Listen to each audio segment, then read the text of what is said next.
Part 6. Mission Creep. Never cut a deal with a dragon. Kat wished she'd abided by that street law all those years ago, before she took the job for Patrick Goodman, before she and her crew wound up as Dragon Chow. Still, according to shamans like Kitsune, life's all about balance. Eventually, everyone finds a way to right his wrongs and the wrongs wrought upon him. It was that sense of hope and blind trust that fueled her drive down a black stretch of Everett's I-5 on the way to steal a cache of weapons from the dragon that chewed off her leg. Her fixer called the job a stretch goal, something beyond the original task that could line her pockets and piss off Atine a little bit more. But she didn't just want to piss him off. She wanted to kill him.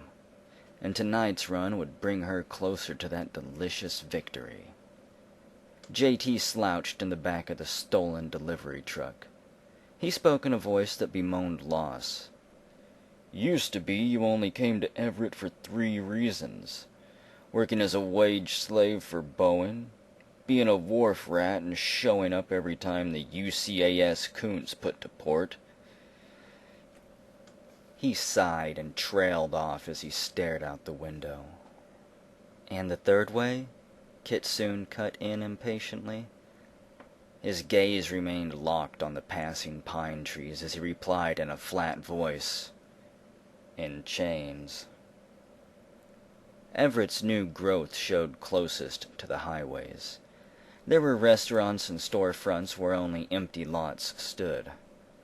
All of this new construction pooled in the quiet shadows of Darrington Correctional Facility. Supermax prisons started with Alcatraz.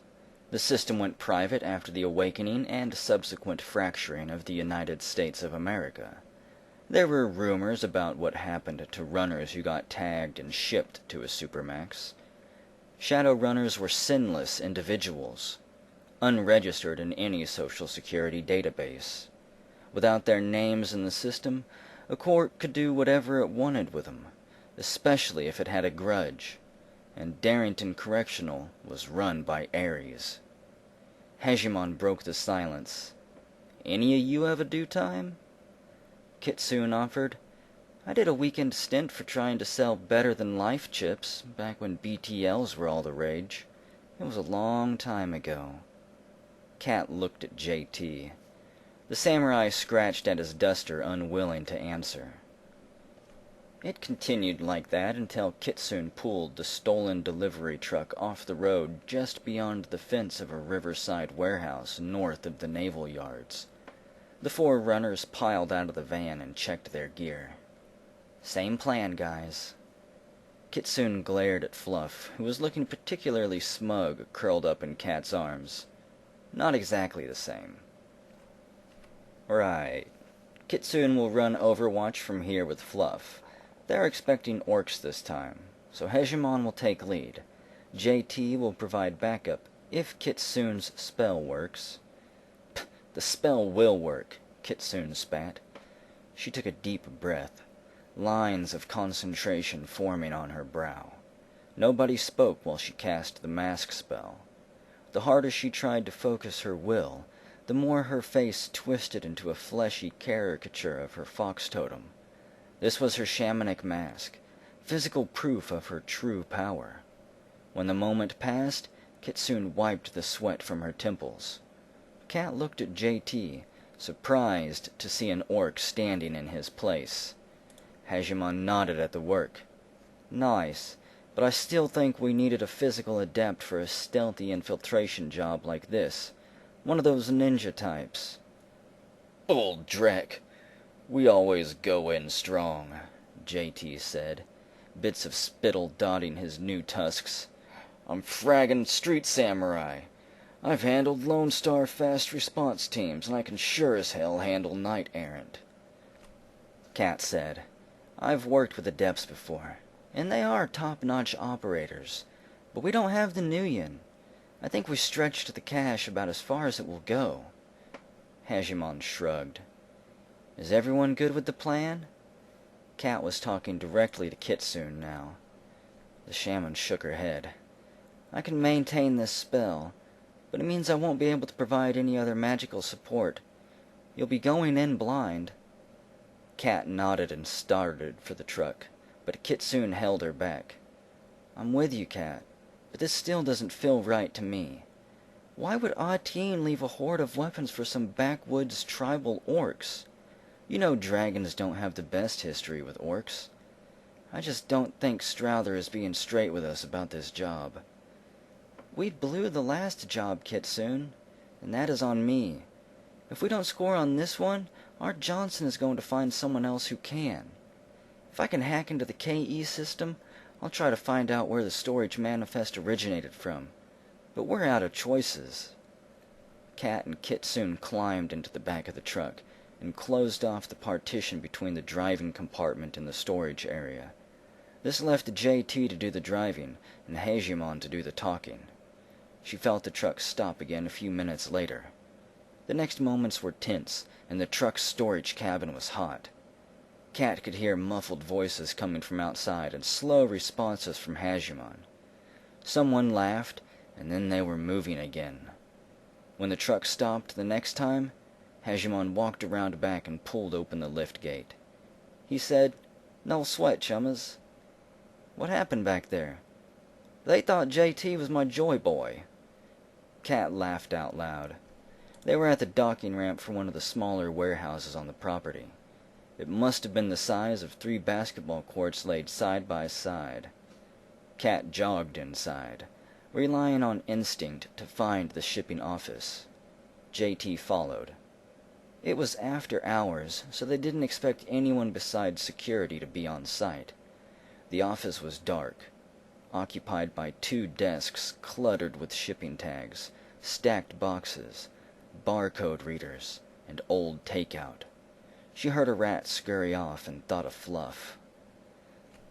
I'll need a few seconds to break through their ice. The less noticeable move would be to hack through one of the desktop computers and ride that into the CPU, but she needed fast access. She unplugged one of the desktop stations from its matrix port, replacing the cord with one from her Sega CTY 360 Cyberdeck. The compound ran an Orange 6. Tough security for a dockside warehouse, but her upgraded response hardware made it feel like she was hacking a video rental box. Kat sleazed past the sand and dove headlong into a data store. The files were sitting right there waiting for her. She queued an upload of all relevant file names, pausing to examine one in particular. "Frackin' parsec," she muttered and kicked at the desk. "Problems?" "Yeah. I know what stall the gear is in, but I can't decrypt this other file with my OS. They compiled it on some other OS only a handful of people ever use." "Tomorrow's problem, Kat. Let's get the gear and get clear." She nodded, but spent another few minutes trying to trace the file origins and figuring out who gave the order to buy and store the weapons. There were 17 rows of storage, and what they needed was in row 11. In fact, it took up most of the row. This wasn't a small cache like before. There were enough guns here to outfit a platoon. JT whistled low. "Christ, Kat. What do you think Ateen is planning to do with all this weaponry?" She shook her head and the two of them started to pull open boxes while Hejimon secured a pair of dollies. JT and Hejimon spent 10 minutes loading gear into the truck. By the time they finished, they were weighed down with assault rifles, grenades, even a pair of RPG launchers. They didn't make a dent in the supply. Kitsune sat crossed-legged in the back of the truck, stroking Fluff's fur. "Time to go, people. We've been here too long."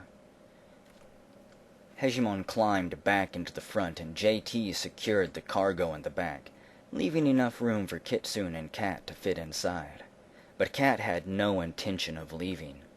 She looked back at the warehouse and said, "We can't leave this stuff here."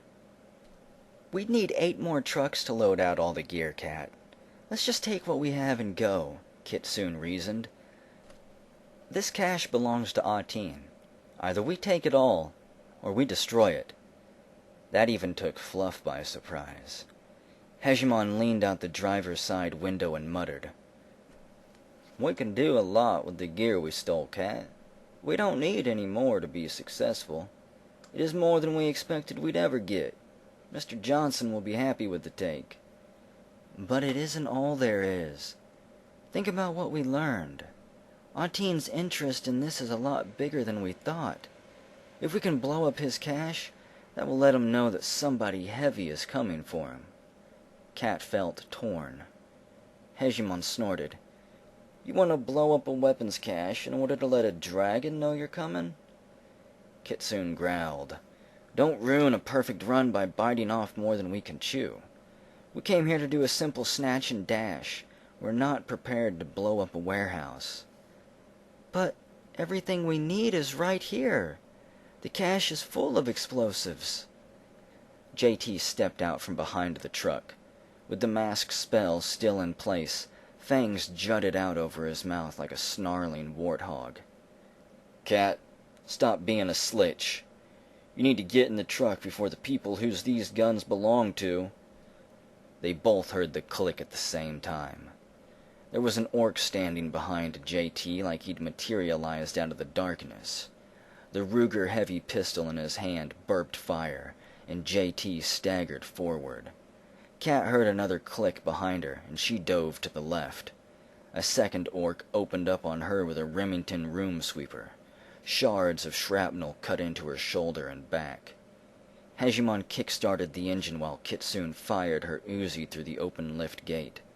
A burst knocked down the orc closest to her, and Cat crawled to JT. Through gritted teeth, JT coughed that he could still walk, and Cat helped him to his feet and into the truck. A moment later, one of Hegemon's drones spun into the warehouse, and laid down cover fire where the first shooter had been. Kitsune crawled over Hegemon to get into the driver's seat. When the truck started moving, she screamed, "Are you two okay?" Cat's form-fitting armor took the brunt of the damage, but JT was shot in the back, where his vest offered him less protection. He needed immediate medical attention. Cat placed the call, holding his blood-stained dock wagon card in one hand. She read off the card number to a bored-sounding operator. At anything higher than his basic service level, dock wagon would have come to him, even if it meant punching through a knight-errant facility to do so. As it stood, they needed to get clear a few more blocks before Cat pulled over and waited for the ambulance to arrive. Hegemon stared at the both of them. He waited long enough to hear the sirens before speaking. "This didn't have to happen, Cat.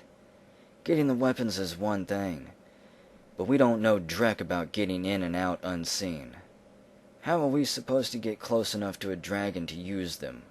We need an adept, Cat." He paused. "We need an adept." Cat didn't respond.